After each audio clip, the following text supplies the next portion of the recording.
Fazer o projeto de mestrado sozinho parece mais barato, mas pode sair muito caro.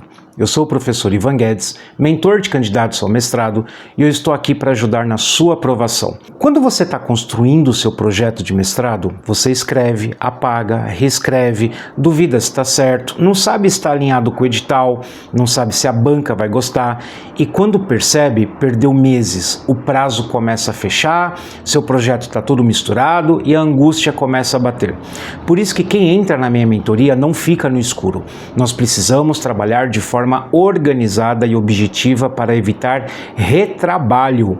Por isso que eu ofereço essa direção, a revisão estratégica e o método validado. Se você não quer errar sozinho, comenta aqui, não quero errar, e acesse tcc.icguedes.pro.br e vem comigo na aprovação do seu projeto e já me segue aqui para muito mais orientação.